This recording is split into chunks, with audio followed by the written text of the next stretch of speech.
pagi. Kita bertemu lagi di Habatus, hidupku bagi Kristus. Apa kabar kalian? Pasti sehat-sehat kan? Kita awali di dalam doa sebelum kita belajar akan firman Tuhan. Mari kita berdoa bersama-sama. Bapa kami di dalam surga, di dalam Tuhan Yesus Kristus, kami mengucap syukur saat ini karena kami boleh belajar akan firman Tuhan. Kami mohon Tuhan pimpin supaya kami mengerti dan melakukan firman Tuhan itu dalam hidup kami sehari-hari. Dalam nama Tuhan Yesus kami berdoa. Amin. Anak-anak, apakah kalian pernah mengalami ada teman yang berkhianat? Ada teman yang jahat terhadap kalian, padahal dia selalu tiap hari bermain dengan kalian, bersahabat dengan kalian, tetapi di akhirnya nyata-nyatanya jahat, ada maksud jahat terhadap kalian. Pernahkah? Sekarang kita akan belajar siapa yang dikhianati dan bagaimana menghadapi orang yang mengkhianati. Yuk kita sama-sama baca di Markus 14 ayat 43 sampai 52. Yesus ditangkap.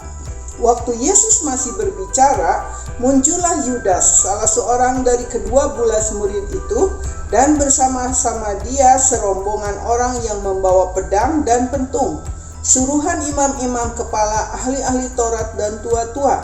Orang yang menyerahkan dia telah memberitahukan suatu tanda kepada mereka. Orang yang akan kucium itulah dia, tangkaplah dia, dan bawalah dia dengan pengawalan ketat. Ketika sampai, segera ia mendekati Yesus dan berkata, "Rabi," lalu mencium dia. Lalu mereka memegang Yesus dan menangkapnya. Salah seorang dari mereka yang ada di situ menghunus pedangnya, lalu menyerang hamba imam besar dan memotong telinganya. Kata Yesus kepada mereka, "Sangkamu aku ini penyamun, sehingga kamu datang lengkap dengan pedang dan pentung untuk menangkap aku? Tiap hari aku ada di tengah-tengah kamu mengajar di bait Allah, dan kamu tidak menangkap aku. Tetapi haruslah digenapi yang tertulis dalam kitab suci." Lalu semua murid itu meninggalkan dia dan melarikan diri. Seorang muda yang hanya memakai sehelai kain linen untuk menutup badannya mengikuti dia. Tetapi mereka hendak menangkapnya, tetapi ia melepaskan kain linen itu dan lari dengan telanjang. Yesus dikhianati oleh muridnya yang bernama Yudas. Yesus sedang sama murid-murid lain. Kemudian Yudas datang bersama tentara Romawi. Dan Yudas mencium Tuhan Yesus. Mencium Tuhan Yesus bukan berarti dia mengasihi Tuhan Yesus, tetapi hendak menunjukkan kepada para prajurit Romawi bahwa orang yang dia cium itulah tanda bahwa dialah yang harus ditangkap, yaitu Tuhan Yesus. Nah, akhirnya Tuhan Yesus ditangkap sama siapa? Prajurit Romawi. Anak-anak, Yudas mengkhianati Yesus. Tuhan Yesus menghadapi semua itu, dia gentar? Tidak, karena dia adalah Tuhan. Dia tahu semua hal yang akan terjadi. Dia menghadapi dengan tenang. Malahan Petrus, salah satu muridnya, mengambil pedangnya lalu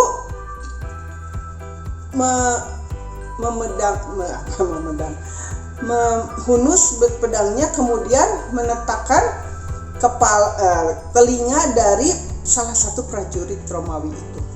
Kemudian apa? Tuhan Yesus menempelkan kembali itu telinganya. Ya, luar biasa Tuhan Yesus, Tuhan yang hidup, Tuhan yang besar, Tuhan yang kita cintai, Tuhan satu-satunya yang mau mati buat kita semua. Dia menghadapi segala hal yang harus dia hadapi dengan berani. Kita bisa belajar harus berani seperti Tuhan Yesus dalam menghadapi apapun, tidak lari, ya. Belajar bertanggung jawab. Kita murid Tuhan Yesus, kita anak-anak Tuhan Yesus, kita harus berani menghadapi apapun. Harus belajar bertanggung jawab. Tidak lari menghadapi kenyataan, ya. Kalau kalian menghadapi kesulitan apapun, kalian belajar untuk berani menghadapinya. Kalian tinggal berdoa memohon pimpinan kepada Tuhan Yesus. Kalau ada teman yang jahat terhadap kalian, apakah kalian akan marah terhadap teman itu? Kalian berdoa kepada Tuhan Yesus. Karena Tuhan Yesus pasti akan menolongmu, memberikan kemampuan, kekuatan. Karena dia juga pernah menghadapi itu, ya.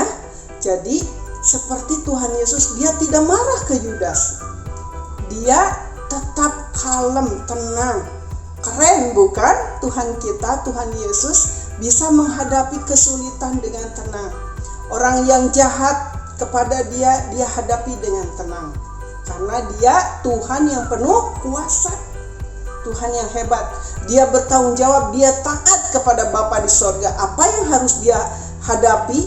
Itu adalah perintah Bapa. Kalau dia tidak mau, kita tidak akan selamat. Ya, kalau Tuhan Yesus tidak mau melakukan, menjalani hukuman di atas kayu salib, kita tidak akan selamat. Karena itu, kita harus bersyukur kepada Tuhan Yesus yang mau menghadapi segala kesulitan, mau ditangkap, mau disalib. Karena semua itu dia cinta kepada kita, mengasihi kita semua supaya kita semua selamat. Jadi kita belajar dari Tuhan Yesus, ketaatan kepada Bapa di sorga, bertanggung jawab dalam menghadapi segala kesulitan, hadapi dengan tenang, dan dia tetap mengasihi Yudas yang sudah mengkhianati dia. Ya, luar biasa Tuhan Yesus. Kita mungkin tidak bisa, tapi kita harus berdoa, meminta kemampuan, pertolongan kepada Tuhan Yesus. Saat terjadi hal itu, ada teman yang mengkhianati kita, ada teman yang jahat, kita berdoa saja kepada Tuhan Yesus. Belajar kita mengampuni teman kita itu, ya. Dan kita juga dalam menghadapi kesulitan, kita belajar untuk hadapi. Ada kesulitan dalam belajar di sekolah, ada kesulitan karena ada teman yang jahat sehingga kita tidak mau menghadapinya, tidak jadi malas ke sekolah, jadi malas ke gereja karena ada teman yang jahat. Jangan, kita harus tetap fokus, kita harus tetap jalani semua itu. Kita meminta pertolongan Tuhan Yesus karena dia sudah terlebih dulu mengalami semua itu, ya. Adik-adik ya, yuk kita sama-sama belajar seperti Tuhan Yesus, berani bertanggung jawab menghadapi segala kesulitan. Tidak lari, tetapi dia taat kepada Bapa di surga supaya kita semua selamat. Mengerti ya? Yuk kita berdoa. Bapa, kami mengucap syukur karena Engkau sudah mengajari kami lewat firman-Mu hari ini, supaya kami belajar taat kepada Bapa di surga. Kami belajar bertanggung jawab terhadap segala kesulitan. Dan kami juga belajar memaafkan teman kami yang jahat terhadap kami. Dan kami hanya berdoa memohon pertolongan kepada Tuhan. Terima kasih ya Tuhan atas pengajaran ini. Di dalam nama Tuhan Yesus Kristus kami berdoa dan mengucap syukur. Amin. Sampai berjumpa lagi di Habatus yang akan datang. Tuhan Yesus memberkati. Habatus Renungan Harian Anak.